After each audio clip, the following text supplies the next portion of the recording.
Hopefully screen দেখা যাচ্ছে না? জি স্যার। ওকে, সো আজকে আমাদের টপিক যেটা সেটা হলো ইঞ্জিনিয়ারিং ম্যাটেরিয়াল কোর্সের মেকানিক্যাল প্রপার্টিজ অফ ম্যাটেরিয়াল। তো আমরা গতদিন ক্রিস্টাল স্ট্রাকচার নিয়ে আলোচনা করেছি, বিভিন্ন ধরনের ক্রিস্টাল স্ট্রাকচারের গঠন, প্রকৃতি এবং সেই বিষয়ে কিছু অ্যাটমিক প্যাকিং ফ্যাক্টর ক্যালকুলেশন বিষয়ে কিছু আলোচনা করেছি এবং দেখেছি। 4টা প্যাকিং ফ্যাক্টর নিয়ে আমরা কথা বলেছি এবং আশা করি সেগুলো তোমাদের কাছে যথেষ্ট ক্লিয়ার হয়েছে। আর তোমাদের যে বইটা সাজেস্ট করা হয়েছে ওই বইয়ের ভিতরে সব আছে, ডিটেলস লেখা আছে একদম। আমি যেভাবে পয়েন্ট বাই পয়েন্ট লিখে দিচ্ছি ওইভাবে লেখা আছে, তো খুঁজে পেতে সমস্যা হবে না। সেকেন্ড চ্যাপ্টারে আছে, সেকেন্ড চ্যাপ্টারের প্রথমে ক্রিস্টাল স্ট্রাকচার আছে। এনিওয়ে, সো আমাদের আজকের যে টপিক মেকানিক্যাল প্রপার্টিজ, মেকানিক্যাল প্রপার্টিজের যে কয়েকটা বিষয় আমরা আলোচনা করব সেগুলো আমরা ইন ডিটেলসে আলোচনা করবো এবং স্লো যাব কারণ এগুলো তোমাদের কাছে একটু নতুন। সো একটু প্রথম পর্যায়ে একটু প্রবলেম হতে পারে, বাট হোপফুলি যতটা ক্লিয়ার করে ইজিলি বোঝানো সম্ভব এখানে বোঝানো আছে। ওকে,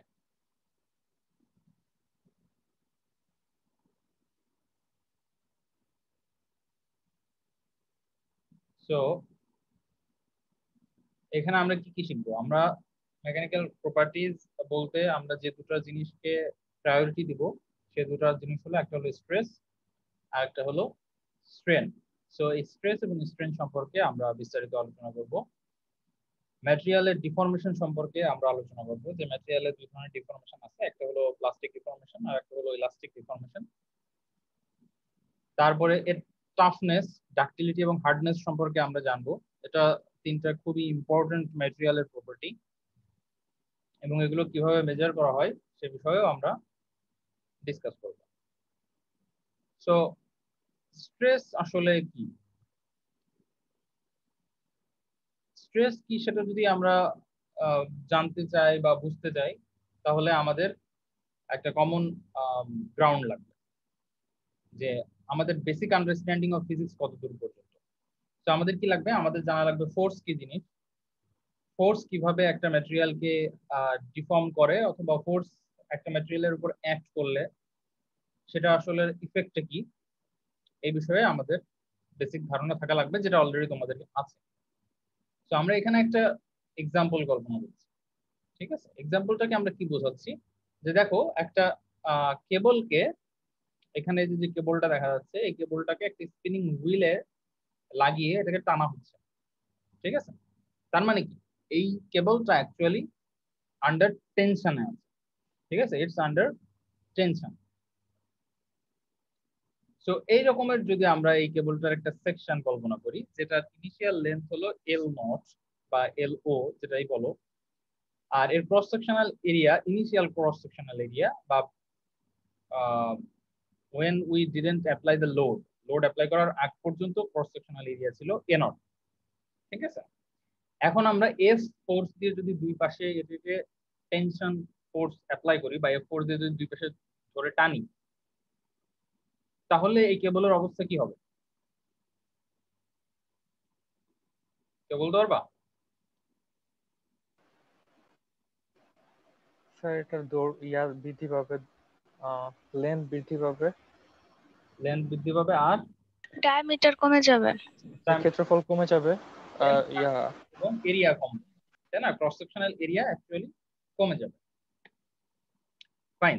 সো আমরা বুঝতে পারলাম যে টেনশন অ্যাপ্লাই করলে এই ম্যাটেরিয়ালের ভিতরে সার্টেন চেঞ্জ আসছে, রাইট? অর্থাৎ এর যে ফিজিক্যাল প্রপার্টি আছে সেই ফিজিক্যাল প্রপার্টি কিছুটা চেঞ্জ হয়ে গেছে। তো সেইটা যদি হয় তাহলে তার আগে আমরা আরেকটা জিনিস দেখি, সেটা হলো এটা আমরা দেখলাম হলো টেনশন, রাইট? এবার আমরা দেখি একটা আরেকটা ফেনোমেনন, সেটা হলো কম্প্রেশন। আমরা এটাকে কি করেছি, দুই পাশে এর ফোর্স দিয়ে টান দিয়েছি, তাই না? টেনশন অ্যাপ্লাই করেছি। এবার আমরা কম্প্রেশন অ্যাপ্লাই করি, ঠিক এর উল্টাটা। এর আগেরটা যেরকমের আউটসাইড ছিল এটা ইনসাইডের দিকে হবে, তাই না? তো আমরা কম্প্রেসিভ ফোর্স যদি দিই, দেখো কম্প্রেসিভ ফোর্সে কি কি থাকে, যে ব্রিজের যে কলাম গুলো থাকে এই কলাম গুলো অ্যাকচুয়ালি কম্প্রেসিভ ফোর্সে থাকে। তবে তোমার বাসা বাড়িতে যে কলাম গুলো আছে সেগুলো অ্যাকচুয়ালি কম্প্রেসিভ ফোর্সে, আন্ডার কম্প্রেসিভ ফোর্সে থাকে। ঠিক আছে? তো কম্প্রেসিভ ফোর্সটা হলো ঠিক ওইটার উল্টা, অর্থাৎ আমরা এটাকে যদি কম্প্রেশন অ্যাপ্লাই করি তাহলে এর লেন্থটা কমে যাবে এবং ইন সার্টেন কেসেস ডায়ামিটার বেড়ে যাবে। তার মানে কম্প্রেসিভ ফোর্স দিলে ফেনোমেননটা এক্স্যাক্টলি আগে টেনশন যেটা ছিল সেটার উল্টা। আরেকটা টাইপ আছে সেটা হলো টরশন, তাই না? এখানে যে একটা ড্রাইভ শ্যাফট দেখতে পাচ্ছ, যে একটা তোমার কি বলে একটা তারকে বা ওয়্যারকে বা একটা কেবলকে আমরা একটা হুইল দিয়ে টানতেছি বা ফোর্স অ্যাপ্লাই করতেছি, সেটার জন্য একটা শ্যাফট ইউজ করা হয়েছে। তো শ্যাফটটাতে আমরা রোটেটিং পাওয়ার দিচ্ছি। তো রোটেট করালে যেটা হয় সেটা হলো ড্রাইভ শ্যাফটের ভিতরে এক ধরনের টরশনাল ফোর্স অ্যাপ্লাই হয়। বোঝা গেছে? তো সে টরশন মানে টুইস্টিং ফোর্স। ঠিক আছে, এটাকে টুইস্ট করা হয়। যেমন তুমি একটা পেন ধরে যদি মোচড়াও তাহলে যে ফোর্সটা তুমি অ্যাপ্লাই করতেছো সেটা হলো টুইস্টিং ফোর্স। সেটা কম্প্রেসিভও না, সেটা টেনশনও না, সেটা অ্যাকচুয়ালি টুইস্টিং ফোর্স। এই টুইস্টিং ফোর্সটাকে আমরা বলি টরশন বা টরশনাল ফোর্স। ঠিক আছে? সো এখানে দেখা যাচ্ছে যে এ নট একটা ইনিশিয়াল এরিয়ার একটা কেবলকে আমরা টুইস্টিং করতেছি, এবং টুইস্টিং করলে এর অ্যাকচুয়াল অবস্থা কি হচ্ছে দেখছো? এগুলো প্যারালাল ছিল, they are getting twisted. So twisting ফোর্সটা অ্যাকচুয়ালি আসে শেয়ার ফোর্স হিসেবে। ঠিক আছে? অর্থাৎ এটা অ্যাপ্লাইড ফোর্সের উপর লম্বভাবে কাজ করে। আগে প্যারালালি কাজ করতেছিল, অর্থাৎ অ্যাপ্লাইড ফোর্স যেদিকে ছিল ওর ফোর্সটাও সেদিকে ছিল, বাট এটা এখন এনে 90 ডিগ্রি অ্যাঙ্গেল, রাইট অ্যাঙ্গেলে কাজ করে। তো এখন যদি আমরা এটাকে কোয়ান্টিফাই করার চেষ্টা করি, ম্যাথমেটিক্যাল অ্যাপ্রোচে যাই। স্যার হ্যাঁ বলো। স্যার টরশনটা একটু বুঝি নাই স্যার, একটু আবার যদি রিপিট করতেন। এই ধরো তোমার একটা কেবল আছে, টুইস্টিং বুঝো তো? টুইস্টিং জি স্যার, পেছানো। মোচড়ানো, পেঁচানো আর মোচড়ানো এক জিনিস না। মোচড়ানো, তুমি একটা পেন নাও, পেন নিয়ে দুটাকে দুই হাতে ধরো, ধরে মুচড়াও। মুচড়ালে কি হবে? তোমার পরিস্থিতি তো এরকম হবে, পেনটা যদি একটু, আগে কোনো পেন ছিল না, ছোটবেলায় আমরা ইউজ করছি, খুবই হালকা পাতলা ছিল, ওইগুলো যদি মুচড়াও তাহলে কি হয়? একটু টুইস্টেড হয়ে যায় না? জি এটা কি বুঝছো যে টুইস্টিংটা কি আসলে? জি স্যার। আমার মনে হয় না তোমরা টুইস্টিং বুঝতেছো। আমি বুঝলাম না টুইস্টিং না বুঝতে কি আছে। আমি তোমাদেরকে দেখাচ্ছি। ধরো আমার কাছে রাইট নাও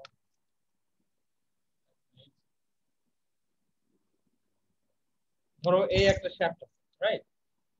এই একটা শ্যাফট আছে, এটাকে ধরে আমি যদি এরকম মুচড়াই তাহলে কি হবে? এখানে কি অবস্থা হয়েছে? এটা তো মুচড়ে গেছে, তাই না? স্যার মুচড়ে গেছে একটা। হ্যাঁ, এটা টুইস্টিং করা। টুইস্টিং করা না বুঝলে তো পারে, এই একটা পেন, পেনটাকে যদি আমি এরকম ধরে মুচড়াই, এটা তো জাস্ট অনেক সলিড, জন্য এটাকে আমরা টের পাবো না। বাট এটা তো আন্ডার টুইস্টিং ফোর্সে আছে। এটা যদি আরেকটু নরম হতো তাহলে তোমরা দেখতে এটা মুচড়ে গেছে অলরেডি। ঠিক আছে? তো এটা হলো টুইস্টিং ফোর্স। তো এইখানে তোমার সেই টুইস্টিং ফোর্সটাই অ্যাপ্লাই করা হয়েছে। এখন তোমরা আগের যে ফোর্স গুলো দেখেছো সেখানে দেখবা যে যে ফোর্স অ্যাপ্লাই করা হয়েছে, আর আগেরটাই যদি আমরা যাই, এই যে ফোর্সটা অ্যাপ্লাই করা হয়েছে এই বরাবর আমরা কম্প্রেসিভ লম্ব বরাবর কম্প্রেসিভ ফোর্সটা অ্যাপ্লাই করেছি। ঠিক আছে? তার মানে যে বরাবর ফোর্স অ্যাপ্লাই করা হয়েছে কম্প্রেসিভ ফোর্সটা ঠিক সেই বরাবরই আছে, এবং ক্রস সেকশনাল এরিয়ার উপরে লম্বভাবে আছে। বাট টরশনের ক্ষেত্রে ব্যাপারটা উল্টা, এই ফোর্সটা অ্যাকচুয়ালি ক্রস সেকশনাল এরিয়ার প্যারালালে অ্যাপ্লাই। ঠিক আছে? কারণ তুমি টুইস্ট করতেছো, এটা প্যারালালি অ্যাপ্লাই হবে। এইটুকু জানলেই শুধু হবে। ক্লিয়ার? জি স্যার।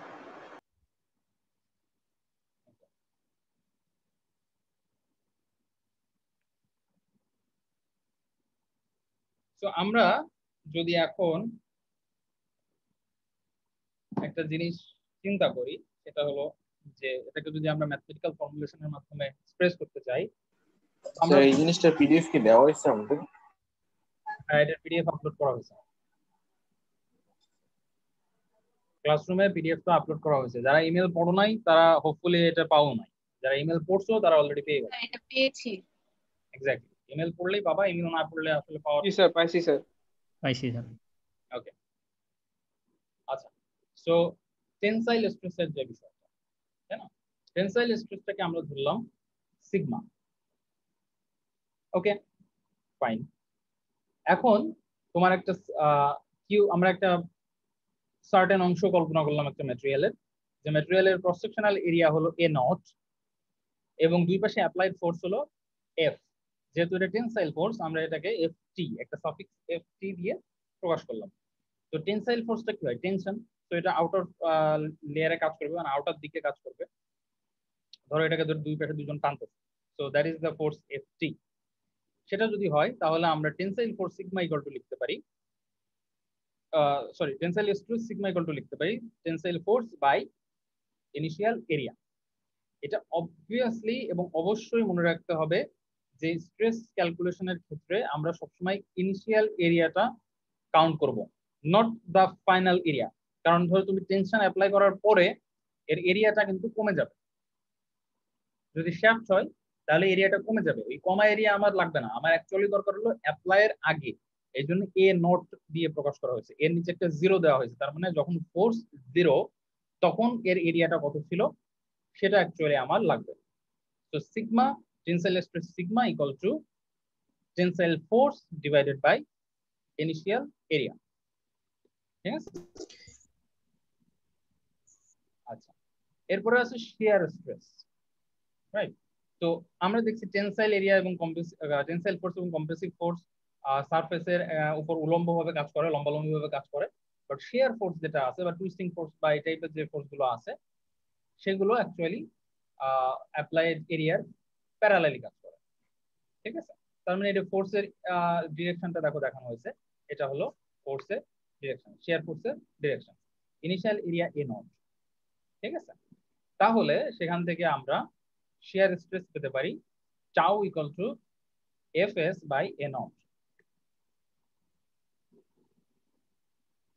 এই দুটো সূত্র আমাদের কাজে লাগবে, তো এই দুটো সূত্র মনে রাখতে হবে। স্যার ইনিশিয়াল এরিয়া কি শুধু আমরা মাঝখানে চিন্তা করতেছি, মানে দুই পাশে চিন্তা করতেছি না?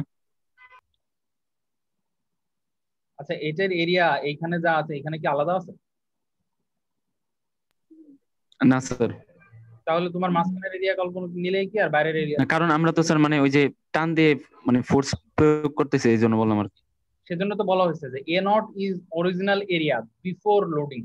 প্রথমেই আমি কথাটা বলে দিচ্ছি যে এ নট হলো ফোর্স অ্যাপ্লাই করার আগের এরিয়া, অর্থাৎ ফোর্স অ্যাপ্লাই করার আগের সব জায়গায় এরিয়া তো সেম। বা আমি যে জায়গায় কল্পনা করতেছি যে সার্টেন এরিয়াতে আমি স্ট্রেস নির্ণয় করব সেই এরিয়া তো সেম, ওটা তো আমি ফোর্স অ্যাপ্লাই করি নাই, ফোর্স অ্যাপ্লাই করলে না হয় চেঞ্জ হবে, তাই না? জি স্যার। তো যেহেতু ফোর্স অ্যাপ্লাই করি নাই সেহেতু তো চেঞ্জ হওয়ার প্রশ্নই ওঠে না, সব জায়গায় এরিয়া সেম। স্যার 2 নম্বর পিকটা তো ফোর্স অ্যাপ্লাই করা, কোনটাইতে ফোর্স অ্যাপ্লাই করা? দ্বিতীয়টা স্যার আচ্ছা আমরা শেয়ারটি। এই এ নটটা এটা কি ইনিশিয়াল এরিয়া না? জি স্যার। তো আমি এফ এস ফোর্স অ্যাপ্লাই করার পর এরিয়া কত? F S by N M, F S by A naught. Area বলছি, তুমি যে বললা যে আমি ফোর্স অ্যাপ্লাই করছি, ফোর্স কোথায় অ্যাপ্লাই করছি? এক মিনিট।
হ্যাঁ বলো, কোথায় ফোর্স অ্যাপ্লাই করা হয়েছে কোথায়? বোর্ডে তো বলছি স্যার অন্তত কোথাও দিয়ে ফোর্স অ্যাপ্লাই করেছে। এখানে বলা হয়েছে যে তোমার ইনিশিয়াল এরিয়া এ নট, তুমি একটা ধরো কাঠের টুকরো নিলাম, কাঠের টুকরো নিয়ে ওর এরিয়া মেপে ফেললাম, ঠিক আছে? এরপরে তুমি ওতে 3 নিউটন বল দিলাম, তাহলে তারপরে এরিয়া কি হলো সেটা আমার দেখার বিষয় না। তারপরে এরিয়া কি হলো বা কাঠের টুকরো ভেঙে গেল না পুড়ে গেল এটা আমার দেখার বিষয় না। দেখার বিষয় হলো আমি ইনিশিয়াল এরিয়াটা কত মাপছিলাম এ নট, ফোর্স অ্যাপ্লাই করছি 3 নিউটন, ওকে, তাহলে এটা ইকুয়াল টু 3 বাই আগের যে এরিয়া মাপছি, ধরো 2 মিটার 2 মিটার স্কয়ার এরিয়া মাপছি, তাহলে 3/2 শেষ।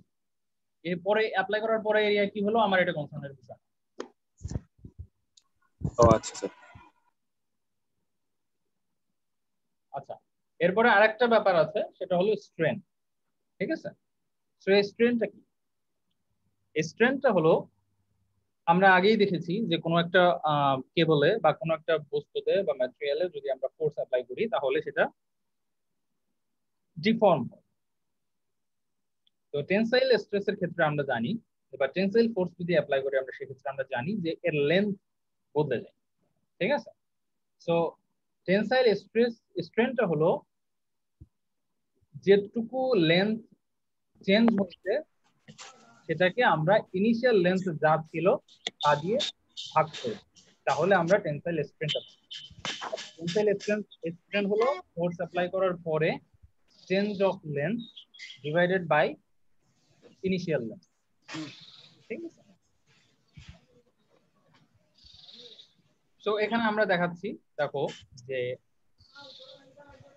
এল নট ডিস্টেন্সের একটা আমাদের এল নট লেন্থের একটা ওয়ার্কপিস ছিল যেটার উইডথ ছিল ডাব্লিউ নট। তো এটাকে যদি আমরা টেনসাইল ফোর্স অ্যাপ্লাই করার পরে ডিফর্মেশন হলো ডেল বাই 2, দুই পাশে ডেল মানে টোটাল ডেল চেঞ্জ হয়েছে, তাহলে উপরের এক সাইডে চেঞ্জ হবে ডেল বাই 2, আর সাইডে চেঞ্জ হবে ডেল বাই 2, ঠিক আছে? তো সেক্ষেত্রে আমাদের শেয়ার স্ট্রেনটা হবে হলো L naught, sorry del by L naught, ঠিক আছে? এখন যদি আমরা এটাকে শেয়ার স্ট্রেনকে আমরা অ্যাঙ্গেলে কি পরিমাণ অ্যাঙ্গুলার চেঞ্জ হয়েছে সেটা যদি তোমাদের যদি কারো ইন্টারেস্ট থাকে তো সেটা এটাতে দেখতে পারো, but this is not important হলো টেনসাইল স্ট্রেন এই অংশটা, ঠিক আছে? বাট জেনে রাখার জন্য তোমরা এটা পড়তে পারো, যদি আমরা এটাকে 2 ডাইমেনশনাল একটা XY গ্রাফিক্যালি প্রেজেন্ট করি এবং এটার যদি ইনিশিয়াল লেন্থ থাকে, ইনিশিয়াল অ্যাঙ্গেল থাকে 90 ডিগ্রি, এবং টেনসাইল ফোর্স অ্যাপ্লাই করার পরে যদি এটার ফিজিক্যাল চেঞ্জ হয় 90 ডিগ্রি মানে থিটা, অর্থাৎ থিটা চেঞ্জ হয় ডেল এক্স পরিমাণ ডিফরমেশনের জন্য, তাহলে সেটাকে আমরা শেয়ার স্ট্রেন হিসেবে লিখতে পারি gamma equal to del x by y, বা সেটাকে আমরা ট্যান থিটা দ্বারাও প্রকাশ করতে পারি। But most important thing is to understand this part, tensile strain, এটা আমাদের ম্যাথমেটিক্সে লাগবে।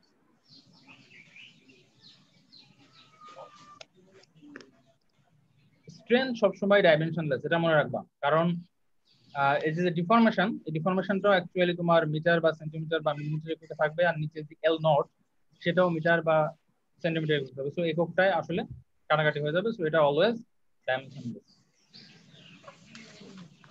তো স্ট্রেস টেস্টিংটা আসলে আমরা কিভাবে করি? তো এটা টেস্ট করার জন্য অ্যাকচুয়ালি একটা মেশিন আছে, এটাকে সাধারণত আমরা বলি ইউনিভার্সাল টেস্টিং মেশিন। এটা দিয়ে আমরা সাধারণত টিপিক্যাল টেনসাইল টেস্ট করতে পারি। তো এই মেশিনটা দেখতে মোটামুটি এরকম, একটা বেসিক কনস্ট্রাকশন, অবভিয়াসলি আরো কমপ্লিকেটেড মেকানিজম, বাট আমরা বেসিক কনস্ট্রাকশনটা দেখতে পারি যে এখানে একটা মুভিং ক্রস হেয়ার আছে যেটা আমরা উপরে নিচে স্ক্রু দিয়ে উঠানো নামানো করতে পারি। এখানে একটা এক্সটেনসোমিটার আছে যেটা অ্যাকচুয়ালি মেজার করে টেনসাইল স্ট্রেসটা। আর তোমার এখানে যে তোমার যে ডাম্বল আকৃতির যেটা দেখতে পাচ্ছ সেটা হলো স্পেসিমেন, আর উপরের থেকে যে লোড সেলের মাধ্যমে এটার উপরে লোড অ্যাপ্লাই করা, ঠিক আছে? তো আমরা যদি টেনসাইল স্পেসিমেনটাকে আলাদা করে দেখি তো দেখতে এরকম হবে। এই এরিয়াটা আমাদের অ্যাকচুয়ালি ওয়ার্কিং এরিয়া, আমরা এই এরিয়াটাকে কনসিডার করব, নট দিস এরিয়া। আমরা এটাকে আমরা বলি গেজ লাইনটা কনসিডার করে আমাদেরকে এই মেশিনে টেনসাইল স্ট্রেস স্ট্রেন ক্যালকুলেশন করা হয়, ঠিক আছে? স্যার এক্সটেনসোমিটার দিয়ে কি করা হয়? টেনসাইল স্ট্রেস মাপা হয়, ডিরেক্ট আমরা মেজারমেন্টটা এক্সটেনসোমিটারের মাধ্যমে পেয়ে যাই। স্যার এটা কি আলাদা লাগাইতে হয় না এমনি থাকে লাগা? এটা মেশিনের অংশ।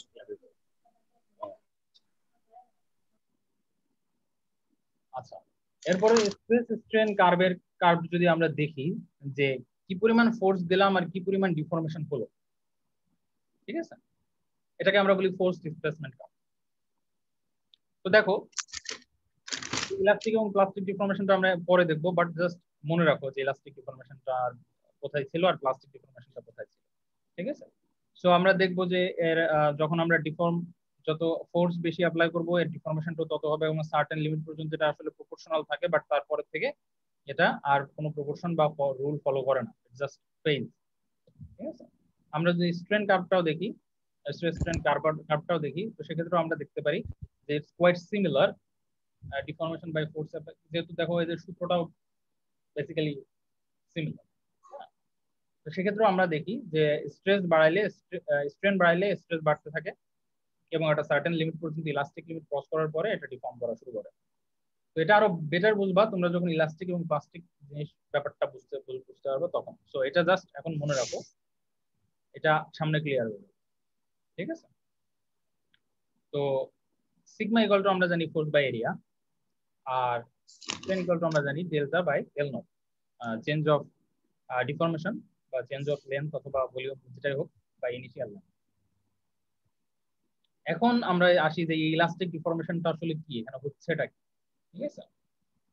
ইলাস্টিক মানে হলো অ্যাকচুয়ালি রিভার্সিবল, অর্থাৎ তুমি যে চেঞ্জটা ম্যাটেরিয়ালে করছো সেই চেঞ্জটা তুমি রিভার্স করতে পারবে, ঠিক আছে। You can actually reverse the outcome. তুমি ইলাস্টিক রাবার তো দেখছো না, তোমার ওই যে বিভিন্ন ধরনের কাপড়ের ভেতরে যেগুলো লাগানো হয়, হ্যাঁ, টানলে লম্বা হয়, আবার ছেড়ে দিলে জায়গায় ফেরত আসে। So that is elastic, that is what elastic means, reversible. তুমি চেঞ্জ করতেছো এরিয়া, চেঞ্জ করতেছো লেন্থ ফোর্স অ্যাপ্লাই করে, বাট যখনই তুমি ছেড়ে দিচ্ছ তখন সেটা আবার আগের পজিশনে ফেরত আসতেছে। তো আমরা এখানে একটা রড কল্পনা, ঠিক আছে, একটা মেটাল রড কল্পনা করি, যে রডে ধরো এখানের যে তোমার অ্যাটমিক স্ট্রাকচার সেটা আসলে দেখতে এরকম, অর্থাৎ অ্যাটম গুলো এইভাবে সুসজ্জিত অবস্থায় আছে, ঠিক আছে।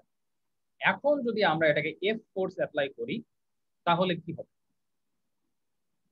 তাহলে স্মল একটা লোড যদি আমরা দিই, দেখবা যে এদের অ্যাটম গুলো একটা আরেকটা থেকে একটু ফাঁকা জায়গা করে সরে গেছে। অর্থাৎ তুমি একটা রডকে যদি বাঁকাও অথবা হালকা ফোর্স দিয়ে টান দাও তাহলে এটা একটু লম্বা হয়, আবার যদি ছেড়ে দাও তাহলে যেটা হয় যে এই যে গ্যাপটা তৈরি হয়েছিল এই গ্যাপটা আগের অবস্থায় ফেরত আসে। একটা জিনিস খেয়াল রাখবা যে ইলাস্টিক ডিফর্মেশনের ক্ষেত্রে অ্যাটমিক যে স্ট্রাকচার এটা কিন্তু চেঞ্জ হয় না, অ্যাটম গুলো যে জায়গায় ছিল সে জায়গায় আছে, জাস্ট ফোর্স অ্যাপ্লাই করলে এদের ভিতরে একটা গ্যাপ তৈরি হয়েছে, আর ফোর্স যখন আমরা ছেড়ে দিয়েছি তখন আবার গ্যাপটা ফিল আপ হয়ে গেছে আনলোড করার পরে। তো এখানে যদি আমরা এই ডিফর্মেশনটা ফোর্স অ্যাপ্লাইড বাই ডিফর্মেশনের একটা গ্রাফ প্লট করি তাহলে দেখবা যে এরা লিনিয়ারলি ইলাস্টিক, ঠিক আছে। যে পরিমাণ ফোর্স অ্যাপ্লাই করা হয়েছে ঠিক সেই পরিমাণ ডিফর্মেশন আছে, আবার যখন ফোর্সটা আমরা রিমুভ করে ফেলছি তখন আবার সে আগের অবস্থায় ফেরত গেছে। তো এই অবস্থাটাকে, এই ডিফর্মেশনটাকে আমরা বলি ইলাস্টিক ডিফর্মেশন। বোঝা গেছে ইলাস্টিক ডিফর্মেশন? ইলাস্টিক না, ওকে। এবার আমরা আসি প্লাস্টিক ডিফর্মেশন। প্লাস্টিক মানে হলো পার্মানেন্ট। তোমাদের বাসায় যত ধরনের প্লাস্টিকের ম্যাটেরিয়াল আছে, পেন হোক বা চিরুনি হোক, এনিথিং, তুমি একবার যদি বাঁকাই ফেলো ওটা আর আগের অবস্থায় ফেরত আসবে না, মানে নিজে নিজে আসবে না, এবং ওখানে একটা পার্মানেন্ট ডিফর্মেশন হয়ে যাবে। এটা দিয়ে মনে রাখো যে প্লাস্টিক ডিফর্মেশনটা কিরকম, ইউ ক্যান ভিজুয়ালাইজ, রাইট। একটা পেনকে আমরা যদি বাঁকাই ফেলি, ফুল 180 ডিগ্রি অ্যাঙ্গেলে বাঁকাই ফেলি, তাহলে ওকে আর জীবনে সোজা হইতে পারবে? কোনো সম্ভাবনা আছে? কি মনে হয়?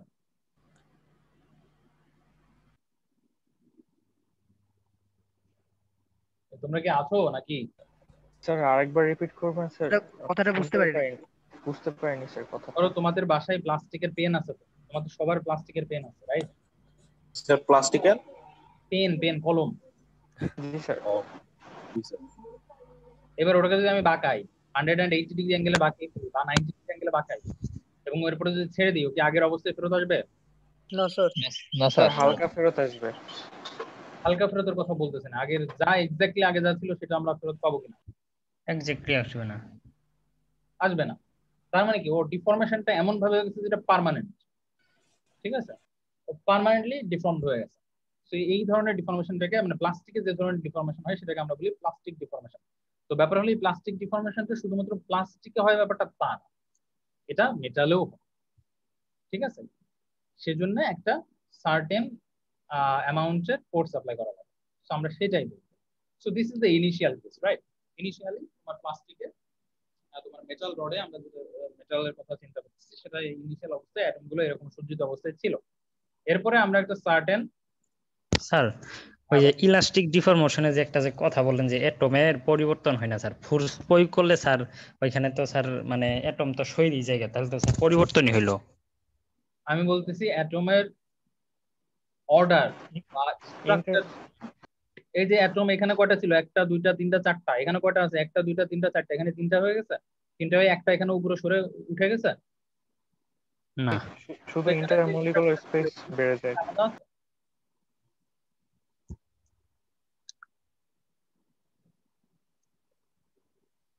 তোমার কি আলাদা মনে হচ্ছে? সামহাউ অ্যারেঞ্জমেন্ট না আলাদা স্যার, মনে হচ্ছে?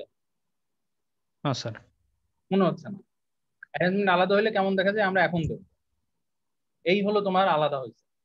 এখানে ছিল একটা, দুইটা, তিনটা, চারটা, এখানে হয়েছে তিনটা। একটা সরে নিচে চলে আসছে, এখানের একটা সরে নিচে চলে আসছে, এখানে একটা সরে নিচে চলে আসছে, এরকমের। এই যে এখানে দেখো দুইটা, ঠিক আছে। তার মানে এখানে আরো দুইটা ছিল, সেটা সরে নিচে চলে গেছে। তার মানে এর যে স্ট্রাকচার আছে আর এই যে স্ট্রাকচার, কি সেম? না স্যার। সেম না। তার মানে কি, এর প্রথমে যখন ফোর্সটা আমরা অ্যাপ্লাই করছি তখন সে এই ইনিশিয়াল স্টেজে ছিল, তখন তার ইলাস্টিক ডিফরমেশন হয়েছে। হওয়ার পরেও আমরা আবার ফোর্স অ্যাপ্লাই করছি, তখন কি হয়েছে, এর যে অ্যাটম গুলো ছিল সেগুলো ডিসলোকেটেড হয়ে গেছে, ঠিক আছে। তো তখন আমরা যে ডিফরমেশনটা পাচ্ছি সেটা পার্মানেন্ট। এখন যদি আমি এটার ফোর্সটা সরাইও ফেলি, এটা আগে ছিল ডেল ইলাস্টিক প্লাস প্লাস্টিক, যে ডিফরমেশনটা ছিল তার থেকে একটু কমবে, but it will not come to the its initial position, ঠিক আছে। কারণ দেখো অ্যাটম গুলো এখন ফাঁকা জায়গায় জায়গায় আবার ব্লক করে নেবে, তাই না? আবার আগে ফেরত যেতে হবে, বাট অ্যাটম তো সরে চলে গেছে ওখান থেকে। তো আগের যে পজিশন ছিল, আগের যে স্ট্রাকচার ছিল, আগের যে এদের যে অর্ডার ছিল, সেই অর্ডার এখন নাই। এই ডিফরমেশনটাকে আমরা বলতেছি প্লাস্টিক ডিফরমেশন। প্লাস্টিক ডিফরমেশনটাকে আমরা যদি ডেল এফ কার্ভের মাধ্যমে দেখাই, ডেল্টা এফ কার্ভের মাধ্যমে দেখা যায়, অর্থাৎ ডিফরমেশন বাই ফোর্স, সেখানে আমরা দেখতে পাবো যে লিনিয়ার ইলাস্টিক ডিফরমেশন একটা সার্টেন স্ট্রেংথ পর্যন্ত, ফোর্স পর্যন্ত হওয়ার পরে এই প্লাস্টিক ডিফরমেশনে আর তোমার এটা আগের অবস্থায় ফেরত আসে না, সামান্য একটু আসে, বাট তারপরে এটা কমপ্লিটলি চেঞ্জ হয়ে যায়। The same thing happens when you twist a pen. একটা কলমকে যখন তোমরা বাঁকাও তখন এই একই কেসটা ঘটে। ম্যাটেরিয়ালের অ্যাটম গুলো সরে যায়, এদের স্ট্রাকচার বদলে যায়, এরা আগের আর ইনিশিয়াল কন্ডিশনে ফিরতে পারে না, ঠিক আছে।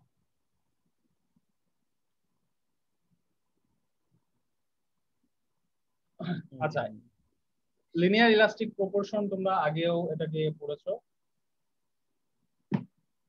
লিনিয়ার ইলাস্টিক প্রপার্টি যেটা আগে তোমরা পড়েছো, তোমরা হুকস ল পড়ে আসছো অলরেডি, ইন্টারমিডিয়েটে আমাদের ক্লাস 12 এটা ছিল, ঠিক আছে। এইচএসসি তে তোমরা এটা পড়ে আসছো, হুকস ল এবং মডুলাস অফ ইলাস্টিসিটি, যেটাকে আমরা ইয়াংস মডুলাস বলেও চিনি। সো হুকস ল বলতেছে কি, যে কোন ম্যাটেরিয়ালের stress is directly proportional to strain, অর্থাৎ যে পরিমাণ স্ট্রেস অ্যাপ্লাই করব আমরা সেই পরিমাণ স্ট্রেন পাবো। সেটাকে যদি আমরা প্রপোর্শনাল বাদ দিই তাহলে আমরা সেটাকে লিখতে পারি সিগমা ইকুয়াল টু ই ইনটু এপসিলন, তাই না? এটা হলো তোমার মডুলাস অফ ইলাস্টিসিটি, অর্থাৎ কি পরিমাণ স্ট্রেসের কারণে আমরা কি পরিমাণ স্ট্রেন পাচ্ছি তার একটা মেজার, একটা কনস্ট্যান্ট ভ্যালু, ঠিক আছে, যেটাকে আমরা ইয়াংস মডুলাস নামেও চিনি। সো এখানে দেখো একটা ভিজুয়াল রিপ্রেজেন্টেশন আছে, যে আমরা যেটা বললাম যে sigma is directly proportional two epsilon. কিরকম আছে? সিগমা যতটুকু বাড়ানো হয়েছে এপসিলন ততটুকু বাড়ছে। So this is a linear graph, এটা যাইতেই থাকবে যাইতেই থাকবে, একটা সার্টেন লেভেল পর্যন্ত যাবে, তারপরে প্লাস্টিক ডিফরমেশন হয়ে যাবে। সো এটাই আমরা এই হুকস ল এর মাধ্যমে জানতে পারি। তো টেনসাইল স্ট্রেসটা আজকে আমরা এই পর্যন্ত না পড়াই, এই পর্যন্তই থাক, কারণ কমপ্লিকেটেড। সো তোমরা একটু স্টাডি করতে হবে এটা, না হলে এর পরের গুলো বুঝতে পারবা না। তো আজকে যে পর্যন্ত পড়ানো হয়েছে এর ভিতরে কারো কোনো কোশ্চেন থাকলে করতে পারো। স্যার স্যার প্লাস্টিক স্যার কি আর ফেরতই আসবে না স্যার? মানে স্যার এটাকে ইয়া করলে, ডিফর্ম করলে স্যার? তোমার কি মনে হয় মনে মনে একটা কলমকে বাঁকাই ফেলো, ফেরত আসার কোনো সম্ভাবনা আছে? স্যার ওটা কি তাহলে কি স্যার রিজিড বস্তু বলবো না স্যার? না শেয়ার শেয়ার স্ট্রেসের ক্ষেত্রে কি এয়ার স্পেন্সের ক্ষেত্রে কি?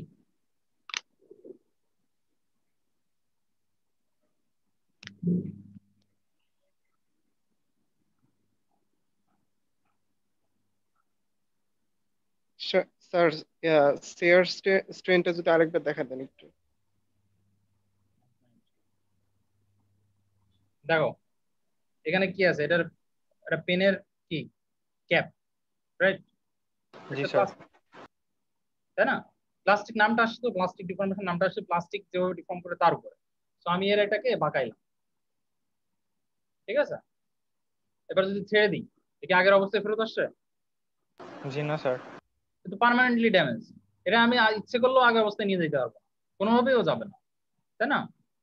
সো কিছুটা ব্যাক করছে, আমি 180 ডিগ্রিতে বাঁকাইছিলাম, ও 90 ডিগ্রি পর্যন্ত আসছে, কিন্তু তার বেশি আর আসে নাই। So this is a permanent deformation. আমরা এইটাকে বলতেছি প্লাস্টিক ডিফর্মেশন, ঠিক আছে?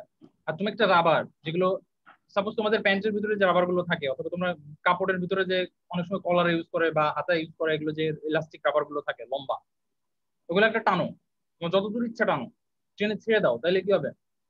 ওকে হাফ এমন এমন হবে যে হাফ আসছে আর হাফ আসে নাই ইনিশিয়াল লেন্থের। জি না স্যার, ওটা পুরোটাই চলে আসবে। জি স্যার। চলে আসবে, ওটা হলো ইলাস্টিক। তো এই দুটা এক্সাম্পল দিয়ে মনে রাখো কোনটা ইলাস্টিক ডিফর্মেশন আর কোনটা প্লাস্টিক ডিফর্মেশন, নট হার্ড। আচ্ছা, আর কারো কোনো কোশ্চেন ছিল? জি স্যার, ধন্যবাদ স্যার। তোমাদের কল্পনা শক্তি কি কম? বাড়াইতে হবে তো। আমি যখন বলছি একটা পেনকে মনে মনে বাঁকায় ফেলো, বাঁকায় ফেলবা, তাহলে কি হইতে পারে?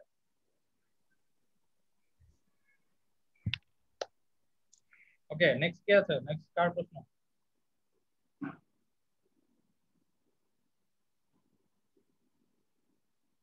স্যার আমাদের আর একজন স্যার স্ট্রেস স্ট্রেন এগুলো স্যার পড়াচ্ছেন।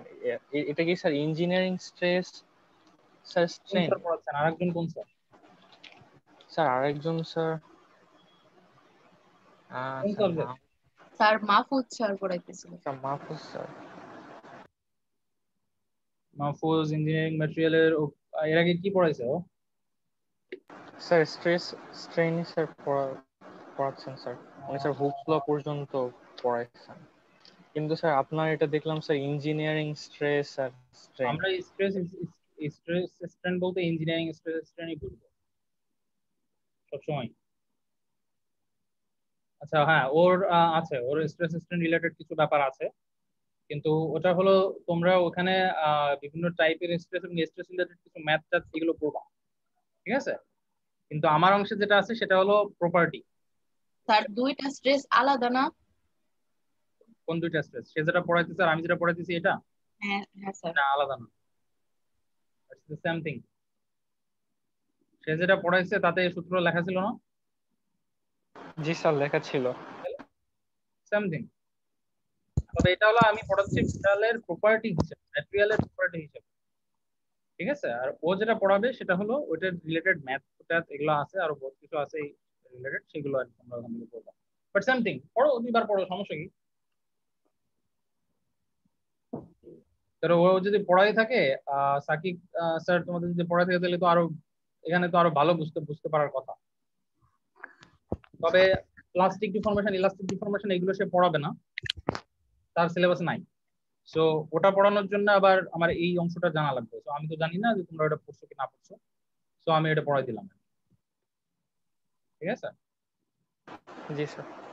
জি স্যার। ইলাস্টিসিটি প্লাস্টিসিটি এগুলো পড়াবে, আমার তো আমি পড়াচ্ছি ওটা ডিটেলস পড়বো, আরো আমি জাস্ট পড়াচ্ছি ম্যাটেরিয়ালের প্রপার্টি হিসেবে কি প্রপার্টি আছে ম্যাটেরিয়ালের, মেকানিক্যাল প্রপার্টি গুলো কি কি, আমরা কিভাবে সেগুলো করতে পারি সে বিষয়ে। এগুলো ওখানেও পড়বো, সমস্যা নেই, পড়ো, দুইবার পড়ো, সমস্যা নেই।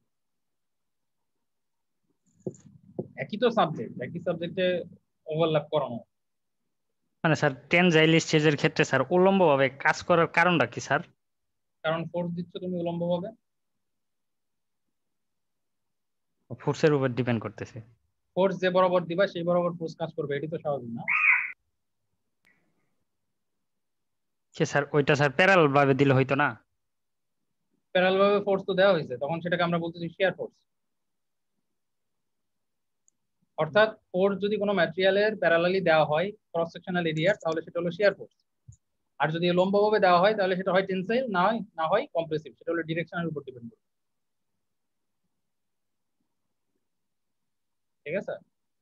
জি স্যার। আর কারো কোনো কোশ্চেন?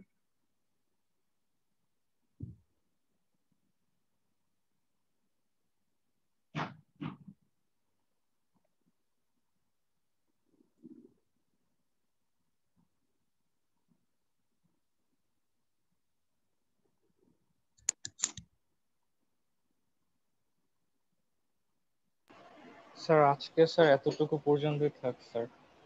হ্যাঁ, আমি তো সেজন্য বলতেছি যে কারণ প্রশ্ন থাকলে করতে পারো, আর এর থেকে আগানো।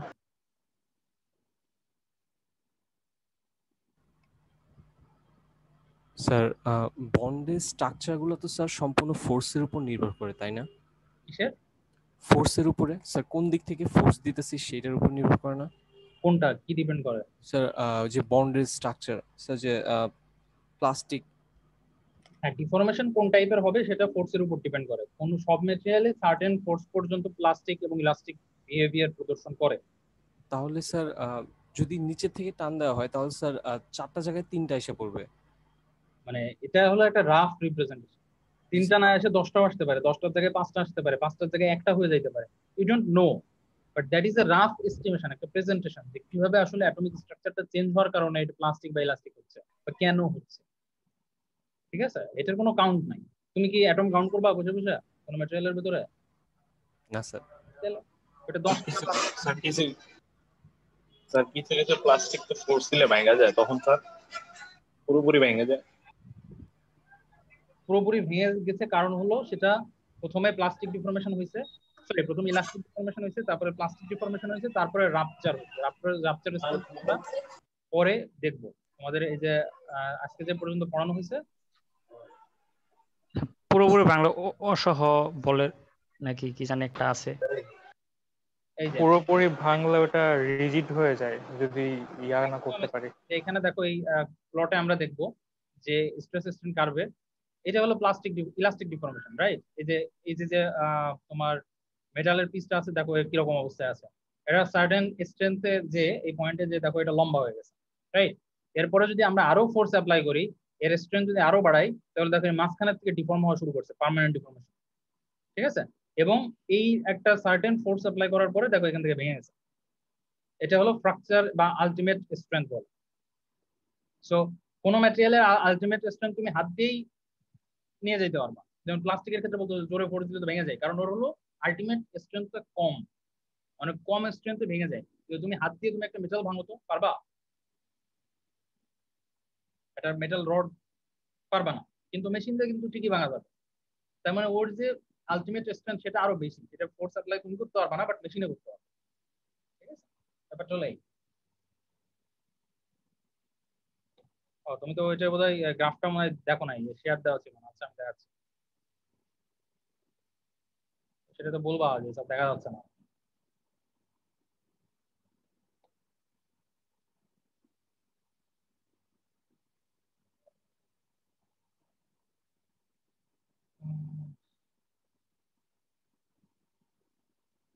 এই যে এই গ্রাফটার কথা বলতেছিলাম।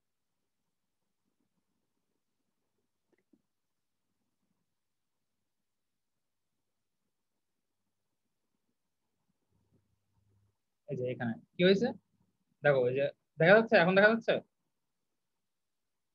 জি স্যার। জি স্যার। যখন স্ট্রেস স্ট্রেন কম ছিল তখন ম্যাটেরিয়ালটা এরকম অবস্থায় ছিল। যখন আমরা স্ট্রেনটা বাড়াইছি তখন দেখো এর লেন্থটা বেড়ে গেছে না? আমরা তো টেনসাইল স্ট্রেন দুই পাশ থেকে ধরে টানতেছি এটা। এবং একটা সার্টেন ফোর্স অ্যাপ্লাই করার পরে এর মাঝখানে থেকে যে ডিফর্ম হওয়া শুরু করছে, ঠিক আছে, পার্মানেন্ট ডিফর্মেশন, এবং আরো ফোর্স অ্যাপ্লাই করলে এটা কেট করে ভেঙে যাবে। এটাকে আমরা বলতেছি fracture or ultimate strength.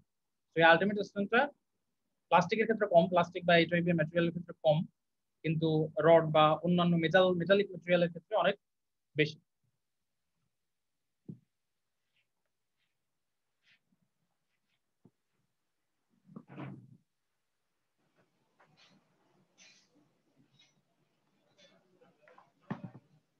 Okay, so তাহলে আজকে এই পর্যন্তই। আর কারো কোনো প্রশ্ন না থাকলে আমরা আজকে এখানে শেষ করতে পারি। জি স্যার। কি শুনতে পাচ্ছ আমাকে?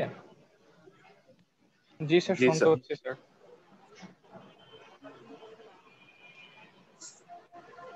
আজকে স্যার এতটুকুই থাক স্যার। হ্যালো, জি স্যার শুনতে পাচ্ছি। জি স্যার শুনতে পাচ্ছি। শুনতে পাচ্ছি স্যার।